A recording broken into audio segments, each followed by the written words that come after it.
과달카날 전투. 너무나 유명한 2차 세계대전의 전투입니다. 과달카날 전투가 있은 뒤에야 비로소 미국과 연합군이 태평양에서 우위를 점하게 되거든요. 같은 기간에 유럽에선 스탈린그라드 전투가 있었습니다. 이 전투에서 소련이 대승리를 하면서 독일이 드디어 패망의 길을 걷게 되는데요. 유럽에서 스탈린그라드 전투가 있었다면 이 머나먼 태평양에서 과달카날 전투가 있었다는 겁니다. 과달카날 전투가 갖는 의의는 처음으로 육상에서 벌어진 전투에서 일본군이 밀렸고 그동안 항상 방어에만 열심히 치중하던 연합군이 처음으로 공격태세로 전환을 해서 공세에 나섰다는 것입니다. 그래서 과달카날 전투 기간 동안 일본과 연합군은 치열하게 전쟁을 벌이는데요. 총 3번의 큰 육상전투 그리고 7번의 해전이 이 작은 섬들을 두고 벌어지게 됩니다. 그 중에서 과달카날 전투의 시발점이자 그 솔로몬 제도에서 일어난 첫 번째 해전인 사보섬 해전을 저희가 오늘 이야기를 해보려고 합니다. 이 사보 해전의 의의를 이야기를 해보자면 이제 가장 큰 미해군의 패배로 기록되는 전투입니다. 미해군도 공식적으로 우리가 2차 세계대전에 입었던 가장 큰 패배다라고 인정을 했던 전투입니다. 저희가 예전에 이야기했던 산호해 해전, 미드웨이 해전은 항공모함들이 벌였던 전투였습니다. 반면 오늘 저희가 이야기를 해볼 사보섬 해전은 항공모함도 없이 항공기도 없이 오로지 함선들끼리 벌였던 해전입니다. 그래서 과달카날 전투의 첫 포문을 열었던 이 사보섬 해전 한번 흥미롭게 저희가 오늘 이야기를 해보겠습니다.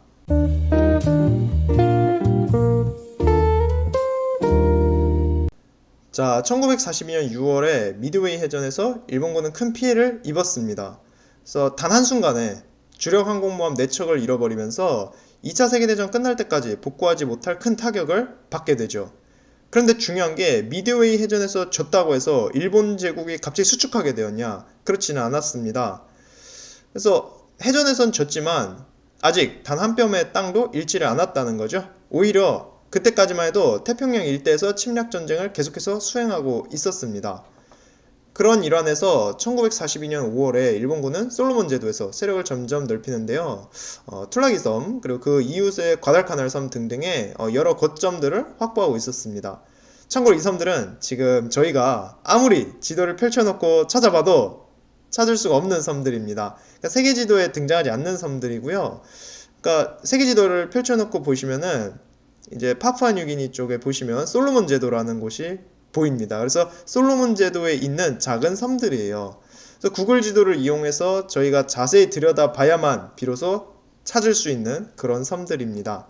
이런 이름도 알려지지 않은 작은 섬들을 두고서 치열한 전투가 앞으로 벌어지게 된다는 것이죠. 그래서 1942년 5월부터 일본군이 솔로몬 제도의 툴라기 섬에 비행장을 건설하기 시작합니다. 그러나 보니까 바로 이웃 섬인 과달카날이 비행장 짓기가 더 적합한 거죠. 그래서 과달카날 섬의 룽가 포인트라는 지점에 일본군이 좀 더 큰 비행장을 건설하기 시작합니다. 일본군이 과달카날의 비행장을 완성하게 되면은 미국 서부와 동부 호주 간의 연결이 끊어지게 됩니다. 그러니까 호주를 고립시키려는 일환에서 이렇게 비행장을 건설하고 있던 것이죠. 그래서 결국에 연합군은 과달카날을 공격할 수밖에 없었습니다. 이대로 가면 호주 고립되고 연합군의 그 고리가 끊어지기 때문에 어쩔 수 없었어요. 그래서 1942년 8월 7일에 미군이 주축이 되어서 연합군이 솔로몬 제도의 툴라기, 과달카날, 플로리다 이 3개 섬에 상륙을 감행합니다. 그래서 연합군은 뉴 브리튼 섬의 라바울에 있는 일본군 기지를 이곳에서 위협하기로 결정을 해요. 그래서 이 섬들을 점령을 하고 과달카날 섬에 있던 비행장로 접수를 해서 이제 미군 스타일로 다 공사를 새로 시작합니다. 그래서 나중에 이 과달카날 섬에 있는 비행장이 핸들슨 비행장이라고 불려지게 되는데요. 태평양 전역에서 아마 가장 유명한 비행장이 될 것 같습니다. 왜냐하면 이 비행장 하나를 놓고 미군 그리고 일본군 양쪽 모두 정말 피를 씻는 전투를 벌이기 때문에 그만큼이나 악명 높은 지역이 됩니다. 그 이야기는 오늘은 해전편이니까 비행장을 놓고 벌어지는 육상전투는 또 다른 기회에 저희가 이야기를 한번 해보겠습니다. 자, 그래서 미군과 호주군의 이제 해군 병력이 상륙을 도와주고요.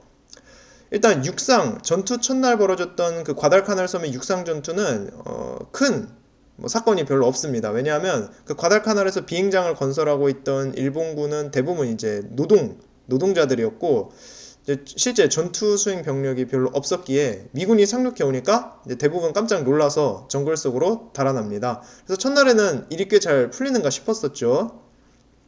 그렇게 미군이 상륙을 완료하고 이제 물자들을 섬으로 옮기고 있었는데 이 상륙부대를 공격하기 위해서 일본 해군이 나서게 됩니다. 그러면서 벌어지는 것이 바로 사보섬 해전이에요. 자, 사보섬 해전 이전에 이제 두 달 전에 미드웨이 해전이 있었습니다. 자, 그런데 미드웨이 해전에서 비록 일본 해군이 항공모함 내척을 잃기는 했지만 아직까지 일본 해군은 건재했었어요. 자, 왜냐하면 아직 남아있던 항공모함도 꽤 있었고요. 그리고 무엇보다 12척의 전함을 포함해서 수많은 함정들을 그대로 온전히 보유하고 있었단 말이에요. 그래서 미드웨이 해전으로 인해서 뭐 일본 해군이 끝장났다, 그렇게 얘기하기는 좀 무리가 있었습니다. 아직까지 일본 해군의 힘이 막강했다는 얘기죠. 그래서 일본 해군이 진짜 모든 힘을 잃었던 것은 아마도 1944년 막바지에 들었습니다. 그래서 예전에 저희가 레이테만 해전 이야기를 했었어요. 그래서 레이테만 해전 이후로 사실상 일본 연합함대가 거의 모든 힘을 잃게 된다고 볼 수 있겠습니다. 2차 세계대전 막바지에 들어서면 일본 해군은 뭐 괴멸당했다는 표현을 써도 좋을 만큼 완전히 무너집니다. 그러나 그거는 좀 훗날 이야기고요. 아직은 1942년이잖아요. 그래서 이때까지만 해도 미드웨이 해전에서 뭐 쥐긴 했지만 그래도 아직은 쌩쌩했다는 거죠. 자, 그러면 사건이 어떻게 진행이 되는지를 간단히 보겠습니다. 그래서 1942년 8월 7일에 미군이 과달카날 섬에 상륙을 합니다. 그래서 일본군은 라바울에서 출격한 항공기들로 과달카날에 폭격을 가해요. 그러나 상륙부대에게 큰 피해를 주지는 못합니다. 상륙함 한 척을 침몰시키고 미 구축함 저비스에게 피해를 주기는 했지만 이 정도는 상륙부대에게 큰 타격은 아니었습니다. 반면 일본군 항공기들이 나타나서 상륙부대를 방해하니까 미군은 곧바로 항공모함에서 발진한 전투기들로 여기에 대응을 해요. 그래서 플래츠 장군이 이끄는 미 항공모함 엔터프라이즈, 사라토가, 와스프 이 세 척이 상륙부대를 엄호를 하고 있었거든요. 그래서 이어서 과달카날 상공에서 치열한 공중전이 벌어집니다. 그래서 양쪽 모두 항공기를 많이 잃게 되어요. 이러면서 라바울에 있던 일본군 지휘부는 이거 소중한 조종사들을 잃었는데 그에 비해서는 별 피해를 못 줬구나 하면서 낙심했겠죠. 게다가 연합군에게는 항공모함까지 있는 것 아니겠어요. 여기서 이제 문제가 드러나는 겁니다. 미드웨이 해전 때 받았던 타격으로 인해서 일본 해군이 운용할 수 있는 항공모함 수가 너무 줄어든 거죠. 반면에 미군은 적극적으로 이렇게 항공모함을 작전에 투입을 하고 있었습니다. 자, 그러나 일본 지휘부가 자기들도 모르는 사이에 이제 큰 효과를 준 게 한 가지 있습니다. 그래서 첫날 이 폭격을 통해서 바로 미 항공모함들이 철수하게 된 것이에요. 자, 이게 어떻게 이런 일이 생기게 된 것이냐. 자, 플래처 장군은 자신의 이 소중한 항공모함들이 끊임없이 일본 폭격기들의 사정권에 있다는 사실이 굉장히 불안했던 겁니다. 물론 이제 겉으로는 항공모함들이 연료가 부족해서 철수한다라고 이야기를 하기는 하지만요. 근데 실제로는 항공모함을 잃을 것이 실로 걱정이 많이 되었던 거예요. 항공모함은 미 해군에게 너무나 소중한 전력이었기에 이랬던 것 같습니다. 일단 사노해 해전에서 렉싱턴호를 잃었어요. 그리고 미드웨이 해전에서 요크타운을 잃었습니다. 그래서 지금 남아있는 이 세 척의 항공모함은 미 해군에게 있어서 정말로 잃어서는 안 되는 비장의 무기였거든요. 그런데 이 항공모함들이 지금 상륙작전을 도와주는 기간에 계속해서 일본 폭격기들의 사정권에 들어와 있는 것 아니겠습니까? 그러니까 이거 안 되겠다 이러고서는 급히 철수를 결심한 거예요. 자, 플래처 장군은 이날 항공모함들을 철수시키기로 했던 그 자신의 판단을 변명하는데 이제 나중에 진담을 빼게 됩니다. 그때 왜 철수시켰냐? 이때 항공모함을 철수시킴으로 인해서 이제 사보섬 전투의 비극이 일어나게 되거든요. 그래서 나중에 플래처 장군이 자기 자서전에까지 이때 자기가 왜 항공모함들을 철수시켰는지에 대해서 변명을 하게 됩니다.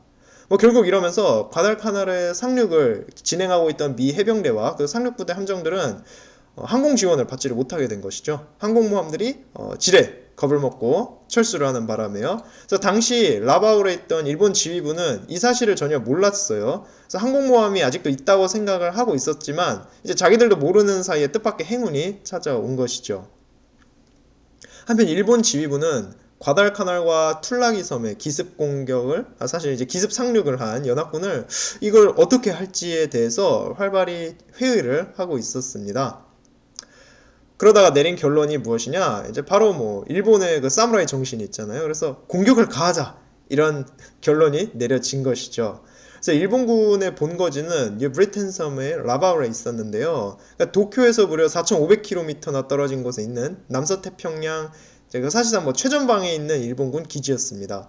일본 육군 병력만 9만 명 이상이 주둔하고 있었고요. 그러니까 뭐 최대 규모의 요새를 건설을 해둔 곳이었어요. 그래서 급하게 이곳의 함대만을 이용을 해서 공격을 하기로 결정이 납니다. 그래서 부랴부랴 함대를 꾸려갖고 일본 제8함대가 만들어지게 되어요.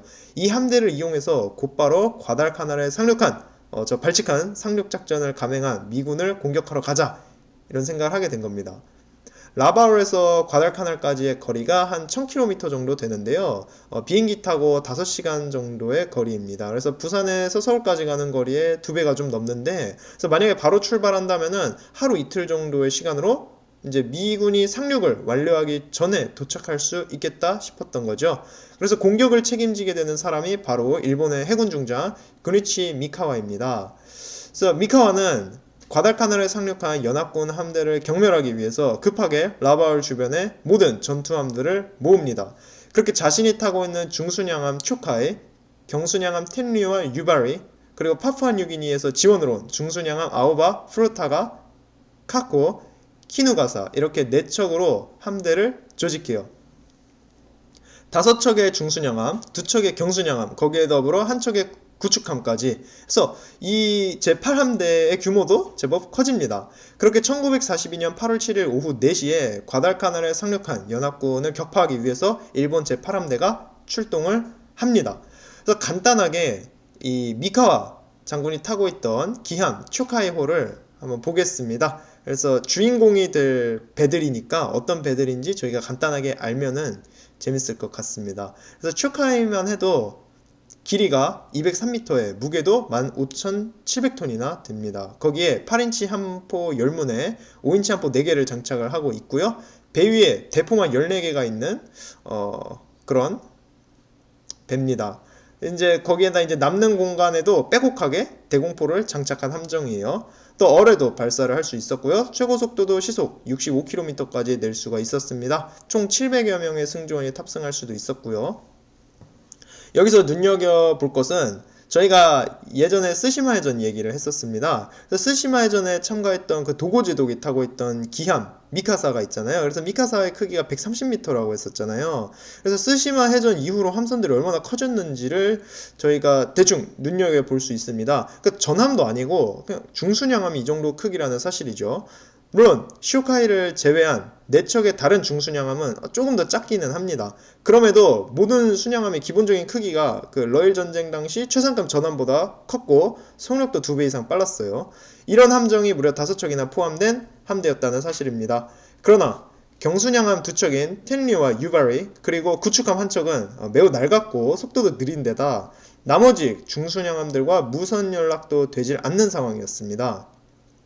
거기에 상륙부대를 엄호하는 연합군 해군의 순양함과 구축함 전력은 제8함대보다 앞서고 있었어요. 무엇보다 미 항공모함 사라토가, 엔터프라이즈, 와스프 이 3척이 과달카날 인근에 있었단 말이에요. 그러니까 적어도 일본은 그렇게 생각을 하고 있었잖아요. 이에 비해서 지금 제8함대를 지휘하게 되는 미카와는 그 어떤 항공 지원을 받지 못한 채로 공격에 나섭니다. 그러니까 이것이 크죠.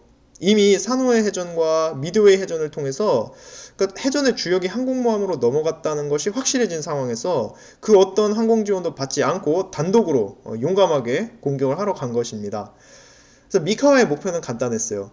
과달카날에 상륙해 있는 미 상륙 함대를 공격하고 파괴한 뒤에 밤을 틈타서 몰래 빠져나오는 겁니다. 그러니까 밤에 이동하면 미 항공모함들에서 이륙한 폭격기들이 일본 함대를 찾기가 어려울 것 아니겠어요.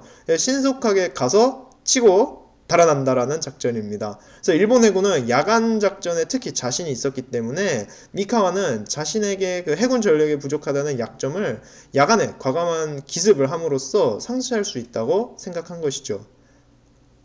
그렇게 라바울에서 출발을 해서 솔로몬 제도의 과달카날로 향하게 됩니다. 그러나 가는 길에 아무리 조심해도 미군에게 발견이 될 수밖에 없었어요. 우선 출발하자마자 미군 잠수함이 제8함대가 이동하는 것을 보고합니다. 그리고 8월 8일에는 정찰기에게 발각되고요. 미카와도 정찰기가 자기 함대를 보고 가는 것을 목격합니다. 그래서 내가 발각되었구나라는 사실을 알게 된 것이겠죠. 그러나 지금 여기까지 와서 되돌아갈 수는 없잖아요. 그래서 미카와는 그냥 뚝심 있게 그대로 전진하기로 합니다. 그래서 연합군이 자기 함대가 오는 것을 알았으니까 덫을 팔 수도 있는 건데 뭐 그만큼이나 야간 전투에 자기가 자신 있었던 건지 아니면 행운을 바랬던 건지 아니면은 뭐 사무라이답게 칼을 뽑았으니 일단 공격을 한번 해보기로 했던 건지 어쨌든 한판 붙어보기로 결심을 하고 계속해서 나아갔던 것이죠. 이쯤에서 미카와는 과달카나라에 있는 미 함대가 세 부대로 나뉘어져 있다는 소식을 듣게 됩니다. 그래서 한 함대는 과달카날 섬 끝에 위치하고 과달카날과 30km 떨어져 있는 사보섬 근처에 있었고, 다른 함대는 과달카날에서 53km 떨어진 툴라기 섬 인근 해역에 있었어요. 그래서 만일 운이 따라준다면, 잘만 하면 미카와의 제8함대가 연합군 함대를 각계 격파할 수 있겠다 싶은 상황이죠. 그래서 하나 남은 연합군 함대는 조금 동쪽에 위치해 있었기 때문에 뭐 마주칠 일도 없겠다 싶었습니다. 그래서 작전은 무엇이냐? 일단 사보섬에 먼저 접근합니다. 그래서 사보섬 남쪽, 그러니까 사보섬과 과달카날 사이로 들어와서 먼저 사보섬에 있는 연합군 함대를 격파하고, 이제 북쪽에 툴라기섬 쪽으로 이동하면서 만나는 연합군 함대를 격파한 뒤에 사보섬 북쪽으로 빠져나간다는 것입니다. 모든 게 예상대로만 진행되면 제법 완벽해 보이는 야간 기습 작전입니다. 그래서 8월 8일 밤 11시 30분에 일본 함대 구축함들에서 중순양함들에서 세대의 수상기가 이륙합니다. 그래서 정찰도 하고 전투 중에 연합군 함대 위치에 조명탄을 투하할 예정이었어요. 일본군에게는 당시 세계 최고의 야간 만환경이 있었다고 합니다. 그래서 연합군 함정들보다 더 멀리 밤에 볼 수 있었다는 얘기죠. 그래서 정찰기가 이륙하고 약 1시간이 조금 지나서 이제 날짜가 8월 9일로 바뀝니다. 이제 일본 함대는 과달카날과 그 옆에 있는 사보섬 사이의 해역에 들어서게 되었어요. 곧 과달카날 인근 앞바다로 나갈 수 있는 상황입니다. 그리고 8월 9일 새벽 0시 43분에 처음으로 미 함선과 마주칩니다. 그래서 기함 초카에서 연합군 구축함 한 척을 발견을 한 것이죠. 그래서 당시 이제 과달카날 섬 인근에서 초계를 돌고 있던 구축함 블루였습니다. 그러나 일본 함대가 이 구축함을 발견했던 반면 블루는 일본 함대를 발견하지를 못합니다. 당시 50개의 함포가 이 구축함을 딱 조준을 하고 있었거든요. 그래서 만약에 얘가 경보를 울릴 시에는 바로 날려버릴 준비를 하고 있던 것이죠. 그러나 아무 일도 생기지를 않았습니다. 왜냐하면 블루가 일본 함대를 발견하지 못하고 경보도 울리질 않아요. 그래서 미카와는 속도를 천천히 늦추고 들키지 않고 몰래 구축함을 그냥 지나치는 데 성공합니다. 블루와 일본 중순양함들의 거리가 겨우 2km밖에 안 되었는데 발견이 안 된 거니까 정말 행운이 따라준 거죠. 그래서 기적적으로 들키지를 않고 미 함대에게 접근할 수가 있었습니다. 그래서 미카와는 이게 함정인가 싶었어요. 그러니까 분명히 자기가 오는 길에 발각되었고 미 함대가 자기가 올 거를 이제 기다리고 있다고 생각을 했는데 너무 쉽게 과달카날에 접근할 수 있었던 거예요. 그러니까 이게 함정인가 싶었습니다. 그러나 어찌됐든 그냥 가요. 그래서 시속 50km로 속도를 올리고 새벽 1시 30분에 전 함대에게 공격 명령을 내립니다. 그리고 미카와가 걱정했던 것과는 달리 일본 함대는 완벽한 기습을 달성해 냈습니다.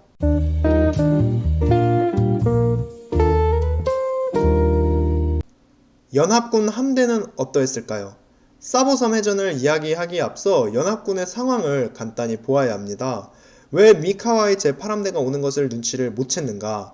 그리고 사보섬 해전이 일어날 때 왜 꼼짝없이 당하고 말았나? 그 이유들 한번 간단히 보겠습니다. 과달카날 상륙부대를 엄호하는 연합군 함대가 있죠. 이때 사보섬 해전 당시에 이 함대는 영국 출신의 해군소장 크러틀리 장군이 지휘하고 있었습니다. 과달카날에 상륙한 미 해병대는 상륙을 일단은 마친 상황이었죠. 다만 아직 상륙함들이 해변에 머물러 있었고 보급품과 물자를 내려놓고 있던 때였습니다. 상륙 지점을 지키고 있던 연합군 함대는 규모가 꽤 컸지만 앞으로 미카와가 이끄는 제8함대와 싸울 함정들만을 저희가 간단히 보겠습니다. 주인공들이니까 간단한 소개를 하겠습니다. 자, 당시 연합군 함대의 주력 함정은 미국 중순양함 빈센스, 퀸시, 아스토리아, 시카고 이 4척이었고요. 그리고 2척 호주 중순양함인 오스트레일리아, 캔베라 이렇게 6척으로 이제 구성이 되게 됩니다.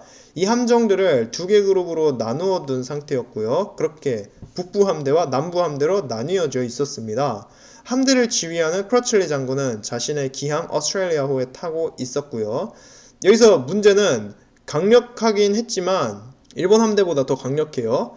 그러나 2개로 나뉘어서 따로 행동하고 있었다는 점이죠. 그래서 결국 이제 일본 함대를 지휘하는 미카와 입장에선 이 나뉘어져 있는 연합군 함대를 하나씩 격파하면 되는 셈입니다. 한편 과달카나를 상륙한 함대를 지휘하던 해군 소장 터너는 미카와의 함대에 대한 여러 보고를 접수합니다. 당장 미군 잠수함이 8월 8일 아침에 일본 함대를 발견하거든요. 그래서 잠수함은 곧바로 Two destroyers and three larger ships of unknown type heading 140 at high speed 8 miles west of Cape St. George라고 보고를 합니다. 그래서 정확한 위치와 2척의 구축함과 좀 더 큰 3척의 함정이 이동 중이다 이렇게 보고를 한 건데요. 함대 규모가 너무 축소돼서 보고되었고 따라서 연합군 사령부는 별 심각한 문제가 아니라고 받아들입니다. 이어서 8월 8일 오후에 호주 정찰기가 일본 함대를 목격하고 보고를 올립니다. 문제는 연락이 제대로 되지를 않았던 탓에 8월 8일 저녁까지 과달카날 상륙부대에게 이 소식이 들어오질 않았던 겁니다. 해가 저물고 나서야 미카와의 제8함대가 접근하고 있다는 소식을 들은 거죠. 밤이 되었기에 정찰기를 띄울 수가 없었습니다. 상륙부대를 지휘하는 미국 터너 장군은 일단 정찰 보고가 늦게 도착했었고 일본 함대의 규모가 실제보다 작게 보고되었기 때문에 제대로 된 상황을 파악할 수가 없었습니다. 거기에 일본 함대가 야간에 공격을 펼칠 능력이 되지 못할 거라고 과소평가까지 하는데요. 이러한 오판으로 인해서 나중에 큰 비극이 생기게 돼요. 또 미 해군은 레이더에 지나치게 의존하고 있었어요. 전투가 벌어지기 전에 이 레이더를 통해서 적이 오는 것을 먼저 알아차릴 수 있잖아요. 그러나 1942년 요때만 하더라도 이러한 장비를 제대로 다루는데 좀 미숙했습니다. 그래서 일본군을 얕보고 있었고 자신들의 우수한 장비를 너무 신뢰했다는 거죠. 그래서 겨우 2척의 구축함만 이제 초계를 돌게 하는데 이것만 봐도 연합군이 지나치게 상황을 낙관하고 있었던 것을 알 수 있습니다. 이 2척의 구축함도 지나치게 떨어져서 순찰을 돌고 있었는데요. 둘 사이의 거리가 무려 50km 가까이 벌어진 때도 있었습니다. 그래서 이 틈을 일본 함대가 파고들어서 과달카날 해역에 나타난 것이죠. 미 구축함 승무원들은 작전에 투입되고 거의 15시간 넘게 이틀 가까이 긴장한 상태로 휴식을 취하지 못했기 때문에 이제 밤이 되니까 슬슬 졸리고 피곤해서 경기를 좀 게을리한 것이죠. 이랬던 문제도 있었습니다. 거기다 함대 지휘관인 크러칠리 장군이 회의를 위해서 다른 곳에 가 있었습니다. 저녁 9시 33분에 오스트레일리아호가 남부 함대에서 이탈해서 다른 데 갔던 거죠. 그래서 덕분에 8월 9일 새벽에 전투가 터졌을 때 연합군 순양함들은 지휘관도 없이 싸우게 됩니다. 연락도 제대로 이루어지지를 않아서 북부 함대는 지휘관이 다른 데 간 줄도 모르고 있었어요. 결국 나중에 사보섬 해전이 터졌을 때 지휘관의 부재, 지휘계통 혼란 등으로 연합군이 발빠르게 움직이지를 못합니다. 자, 이런 배경을 가지고 사보섬 해전이 이제 시작이 돼요. 미카와가 이끄는 제8함대는 계속해서 접근을 하고 있었습니다. 순찰을 돌고 있던 구축함 블루와 라프 탈버트 2척을 모두 아슬아슬하게 비껴가면서 아무 제재도 받지 않고 다가오고 있었어요. 그러다가 이번엔 또 다른 미 구축함을 만납니다. 낮에 라바울에서 이륙한 폭격부대가 있다고 했죠. 이때 폭격으로 큰 피해를 입은 구축함 자비스가 지나가던 중이었어요. 이걸 보고 그냥 지나칠 일본 함대가 아닙니다. 그래서 일본의 이제 낡은 구축함 유나기가 쩔뚝거리며 지나가던 미 구축함 자비스를 잡기 위해 함대에서 이탈해서 공격하러 가요. 자비스와 일본 함정들의 거리는 불과 1km 가까이 좁혀졌었거든요. 그러나 낮에 받은 피해로 자비스의 무전기가 고장났기에 일본 순양함들을 봤다 한들 연락을 취해서 이를 알릴 수가 없었습니다. 덕분에 아무런 제재도 받지 않고 방심하고 있는 연합군 함대 코앞까지 일본 함대가 접근할 수 있었던 거죠. 한편 연합군 함선에 타고 있던 해병들은 밤하늘에서 이제 비행기 소리를 듣습니다. 한밤중에 왱왱거리면서 비행기가 날아다니지만 같은 편이겠거니 하고 있었어요. 사실 이 비행기들은 일본 중순양함에서 이륙한 수상 정찰기들이었습니다. 자, 바로 그때 과달카날 해역에 들어선 일본 함대가 마침내 이제 드디어 발견이 됩니다. 정말 코앞에 일본 중순양함들이 나타나니까 그때서야 알아차린 거예요. 그래서 남부 함대 패터슨호에서 Warning, warning, strange ship entering harbor라고 보고를 합니다. 그래서 수상한 배가 항구에 들어서고 있다 이렇게 경보를 울리는데요. 이 순간에 이미 일본 함대는 첫 번째 어뢰를 발사한 뒤였습니다. 그래서 동시에 연합군의 남부 함대 하늘에서 조명탄이 터지고 밤하늘이 밝게 빛납니다. 초카이, 아오바, 카코에서 이 정찰기들을 띄웠다고 했었는데요. 이 항공기들이 먼저 가서 하늘을 날고 있다가 공격 위치에서 조명탄을 투하한 것이죠. 이로써 한밤중에 연합군 배들이 있는 곳만 밝게 변합니다. 완전히 노출된 상태가 되었으니 거기다 전혀 예상을 못하고 있는데 공격을 당했으니 얼마나 당황했겠어요. 그 순간 일본 함대가 곧바로 포격을 시작합니다. 그래서 연합군의 중순양함 캔베라와 시카고 이 두 척의 배 공격이 집중되어요. 일본 함대의 기함인 중순양함 초카이가 겨우 4km 떨어진 거리에서 캔베라에게 폭격을 가합니다. 앞에서 말씀드린 그 수많은 함포들 있죠? 이 함포들이 동시에 불을 뿜으면서 비오듯이 포탄을 쏟아 부었던 것이죠. 곧이어 쇼카이뿐만 아니라 일본 함대의 다른 중순양함들도 공격을 시작합니다. 기습을 받았지만 캔베라는 즉각 반응을 합니다. 선장이 공격 명령을 내린 지 불과 1분 만에 전투태세를 갖추고 일본 중순양함에게 반격을 가하거든요. 그러나 쇼카이, 아오바, 카코, 프루타가 4척의 중순양함이 동시에 공격을 해대니까 순식간에 캔베라는 버티지 못하고 박살이 납니다. 불과 3분 만에 캔베라는 최대 24발의 포탄을 얻어 맞는데요. 이 공격을 받아서 엔진이 나가고 동력도 잃고 배가 움직이지를 못합니다. 선장도 사망하고요. 다행히 어뢰는 한 발도 맞지를 않아서 캔베라는 불에 휩싸인 상태로 그냥 바다 위에 떠있게 됩니다.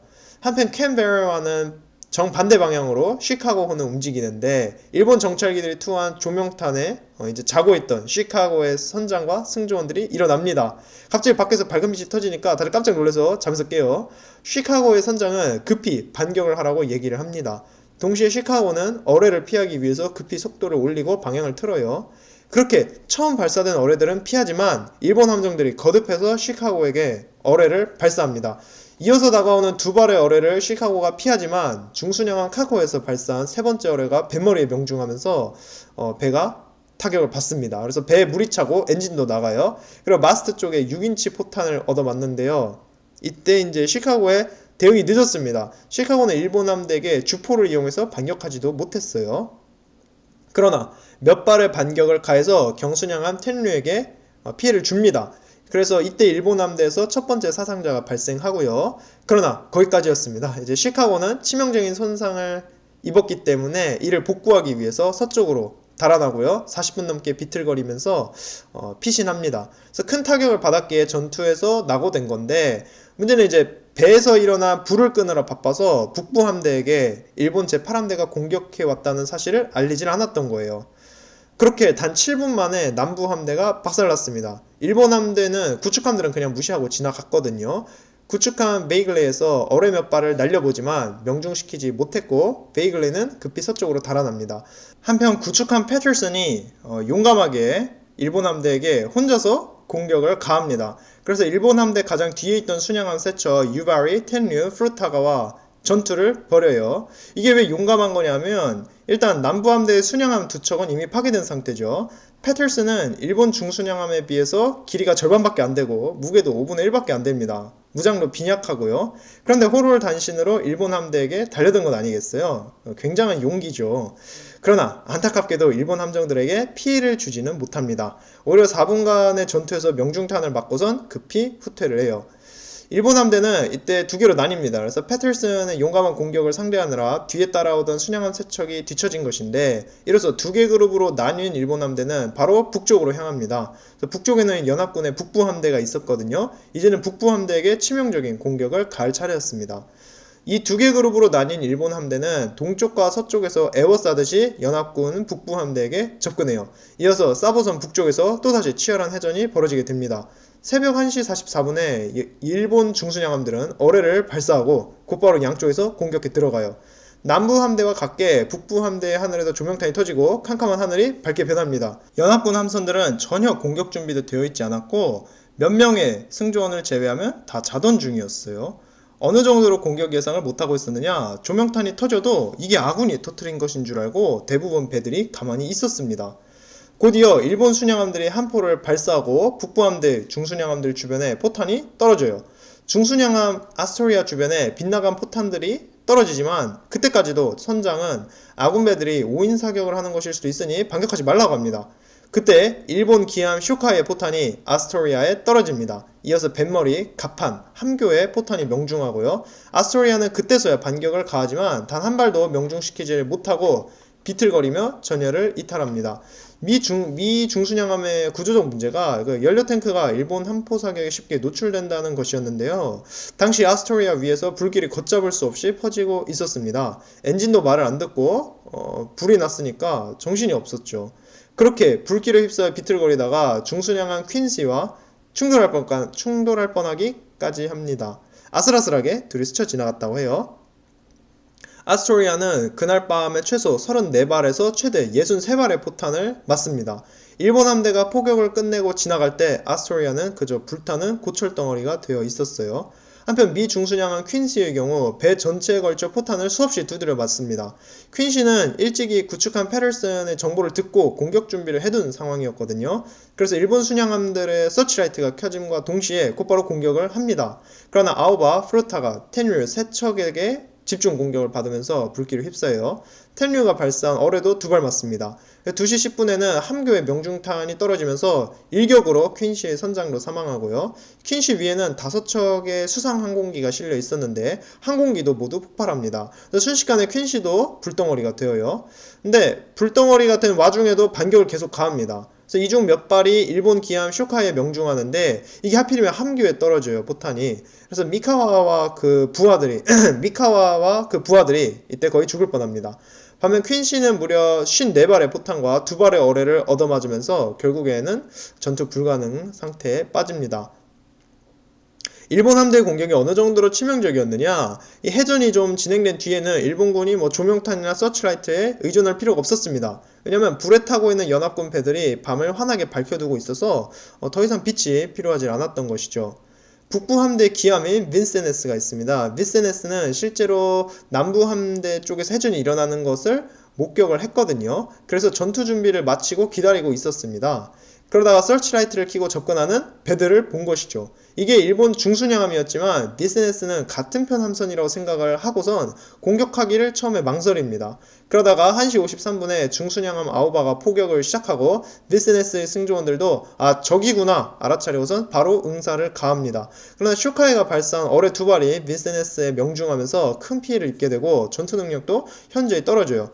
그 뒤 속도가 느려진 빈세네스는 총 54발의 포탄을 맞게 됩니다. 54발의 포탄을 맞았다는 것은 배에 멀쩡한 곳이 없다는 얘기겠죠. 그래서 카고의 포탄이 비세네스의 경납고에 명중하면서 배의 수상기들도 모두 폭발합니다. 비오듯 쏟아지는 포탄을 있는 대로 다 얻어맞으면서 결국 비세네스의 엔진이 꺼졌고 배도 동력을 잃습니다. 게다가 불이 번지면서 일본군이 지나간 뒤에도 승조원들은 불과 치열하게 싸워야 했어요. 불 끄느라 밤새도록 싸웁니다. 북부함대 구축함 2척은 전투에서 별 큰 역할을 하지를 못하고 중순양함들을 지키지도 못했어요. 이렇게 한번 과달카날과 사보섬 인근 해역을 뒤흔들어 준 뒤에 미카와가 이끄는 제8함대는 유유히 집으로 돌아가려고 합니다. 그런데 집으로 가는 길에 초계를 돌고 있던 미 구축함 라프 타우트를 만난 거예요. 그래서 일본 순양함 텐류와 프루타가가 구축함을 곧바로 공격합니다. 그래서 라프 타우트는 5발의 명중탄을 맞지만 너무나 타이밍 좋게 열대성 스콜이 불면서 하늘이 흐려지고 비도 내립니다. 더 이상 조준하고 또 전투 벌이기가 어려워지면서 일본 중순양함들이 그냥 물러가고 이 작은 구축함은 살아남습니다.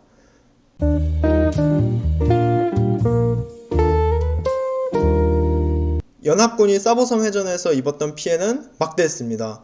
전투에서 가장 큰 피해를 입었던 중순양한 퀸시는 전투 끝나고 30분 뒤인 새벽 2시 38분에 결국 침몰합니다. 370명의 승조원이 사망하고요. 새벽 2시 58분에 빈세네스도 침몰합니다. 332명이 이때 사망하게 되고요.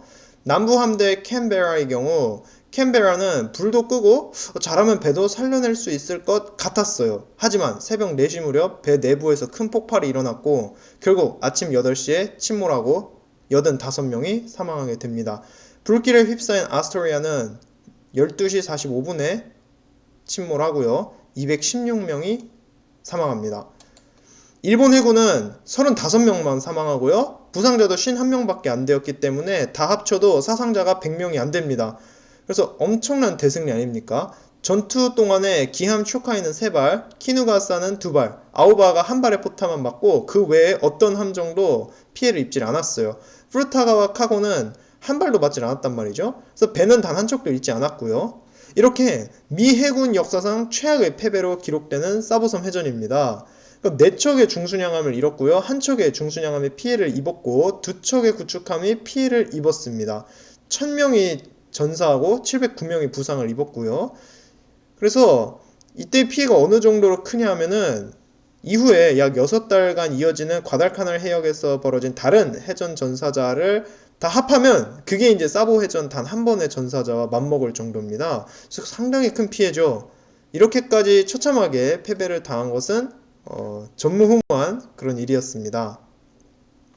일본 해군은 대승리를 거뒀죠. 그래서 전술적 승리를 거둔 건데 여기서 이제 고민이 되는 겁니다. 왜냐하면 플로리다 섬과 과달카날 섬에는 미 해병대원들이 타고 왔던 상륙함들이 아직 남아있었단 말이죠. 툴라기 섬도 마찬가지고요. 그래서 상륙부대가 아직 건재했습니다. 아직 그 미카와한테는 포탄이 40% 남아있었고 어뢰도 절반 가까이 남아있었기 때문에 만약에 그때 되돌아가서 상륙함들과 상륙부대를 공격했다면 이것은 그야말로 일본의 전략적 대승리가 되었을 겁니다. 그래서 미카와는 되돌아갈까 말까 고민해요. 그러나 미 순양함 퀸시가 발사한 포탄 한 발이 쇼카에 명중했다고 했잖아요. 근데 이게 하필이면은 함교에 명중했었습니다. 이때 미카와가 항해할 때 필요한 지도와 차트가 모두 사라진 겁니다. 거기에 미카와한테는 시간이 별로 없었습니다. 벌써 새벽인데 함대를 다시 모아서 과달카날까지 가는데 2시간이 듭니다. 이러면 해가 뜰 때까지 겨우 1시간 정도 여유밖에 안 남는데 지금 공격을 한다면은 이 미카와 제독은 밤이 아니라 낮에 라바울로 돌아가야 하는 거죠. 이러면은 미 항공모함들의 함재기들에게 그대로 노출되어 폭탄을 얻어 맞으면서 돌아가야 합니다. 그러니까 굉장히 조심스럽게 왔단 말이에요. 올 때도. 낮에는 눈에 안 띄는데 숨어 있다가 밤에만 빠르게 이동하고 이러면서 그래서 굳이 공격도 밤에 하지 않았습니까? 근데 이제 돌아갈 때 대낮에 돌아간다면은 자신의 이 소중한 팔함대가 큰 타격을 받을 수도 있단 말이죠. 그래서 결국 고민하던 미카와는 이 정도 했으면 성공한 거다 이렇게 결정을 하고선 돌아가기로 합니다. 새벽 2시 23분에 일본 함대는 라바울로 철수하기로 결정을 내린 거죠. 그래서 게다가 일본 육군이 이제 과달카날에 있는 미군을 박살낼 수 있다 이렇게 호언장담을 했었단 말이죠. 그래서 미카와는 그렇단 말이지. 그러고서는 자기가 사보섬 해전에서 이제 연합군 해군을 처리를 하지 않았습니까? 그러니까 남은 거는 이제 그러니까 과달카날에 상륙해 있는 미 해병들은 뭐 육군이 알아서 해결하겠지 싶었던 거죠. 그래서 그냥 돌아갑니다. 이게 참 역사의 아이러니죠. 왜냐하면 당시 미카와가 두려워하던 미 항공모함들은 이미 그 지역에 없었습니다. 앞서 말씀드렸듯이 먼저 갔다고요. 항공모함들은 이미 다 철수한 때였기 때문에 그 어떤 항공 지원도 미군들은 받을 수가 없었어요. 그래서 만일 이때 공격을 해서 과달카날에 있던 상륙함들과 상륙부대에게 타격을 주었다면 그날 과달카날 전투가 크게 달라지지 않았을까. 그날뿐만이 아니라 이제 태평양 전쟁 판도가 좀 많이 달라졌을 수도 있을 것 같아요. 상륙함에 있던 물자, 운송수단, 화기를 모두 잃은 미 해병대원들이 이제 나중에 과달카날에서 버티기가 굉장히 어려워졌을 거란 말이에요. 그렇다면은 나중에 그 과달카날 섬에서 벌어지는 육상 전투 때 일본 육군이 좀 우위를 점할 수도 있지 않았을까 생각을 해봅니다. 그래서 뭐 역사에 저희가 가정은 없다고는 하지만 이때 이제 미카와의 결정은 좀 많이 아쉬움이 남죠. 그래서 이 전투는 어떤 의의를 갖냐면 비록 미드웨이 해전에서 항공모함 전력을 크게 잃었다 할지라도 일본 해군에게 큰 힘이 남아있다는 사실을 보여준 것이죠.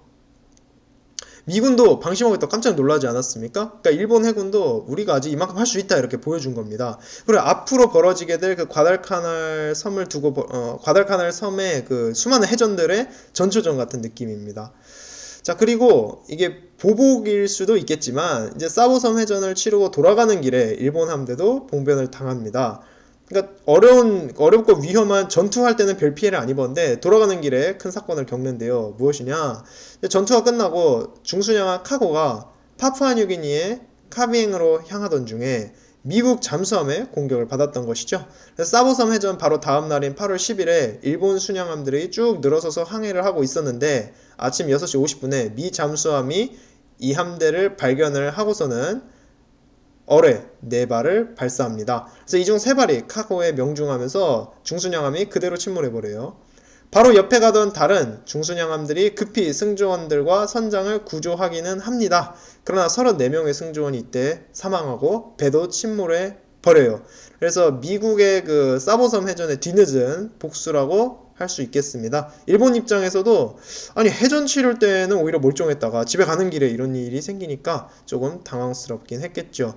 근데 앞으로 사보섬 해전을 비롯해서 몇 차례 해전이 더 있어요. 말씀드렸듯이 총 7번의 해전이 과달카날 전투 기간에 섬 인근에서 벌어지기 때문에 이 사보섬 앞바다는 나중에 아이언 버텀 사운드라고 불립니다.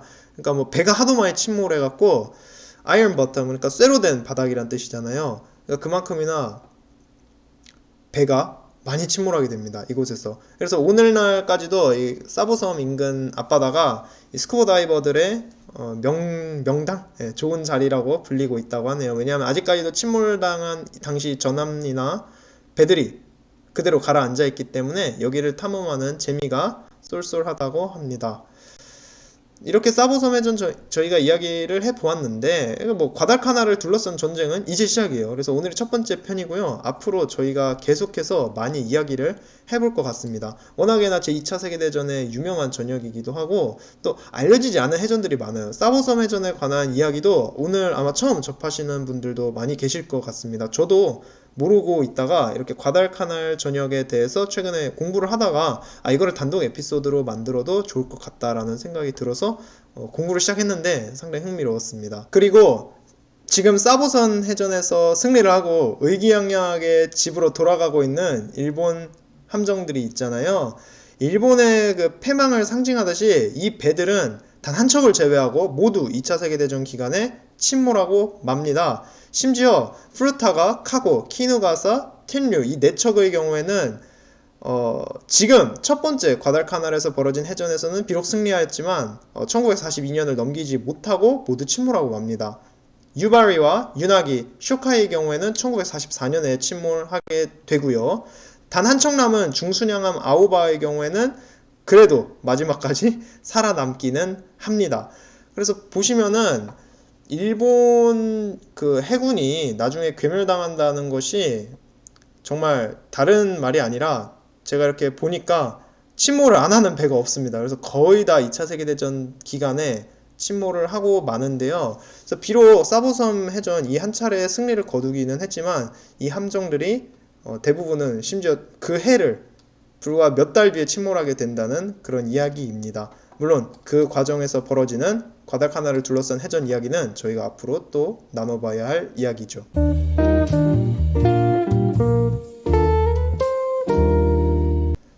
기쁜 소식이 있는데요. 전군의 지식나눔방 팟캐스트가 팟빵 취미 카테고리 랭킹 10위권에 들었습니다. 그래서 팟빵 홈페이지에 들어갔는데 홈페이지 상단에 이제 제 팟캐스트가 노출이 되는 것이죠. 그래서 정말 기쁜 일이 아닐 수 없습니다.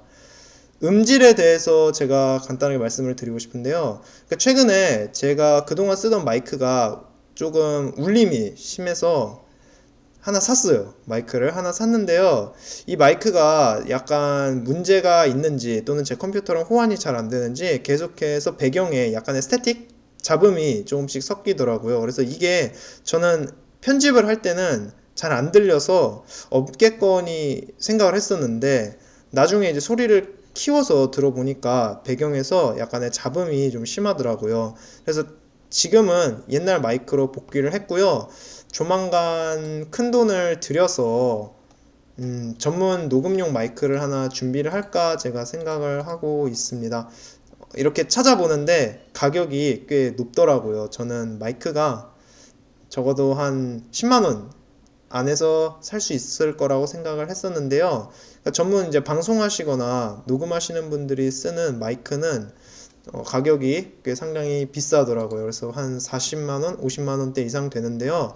저도 이렇게 애청해 주시고 또 팟캐스트에서 꽤 커지고 있는 것 같아서 마이크를 빠른 시일에 장만을 해서 음질 문제를 개선을 하려고 합니다. 그래서 이 음질도 이제 얼마 가지 않고 새롭게 시작할 거라는 사실 여러분께 말씀을 드립니다. 자, 그러면 오늘 이야기 즐거웠으면 좋았겠고요.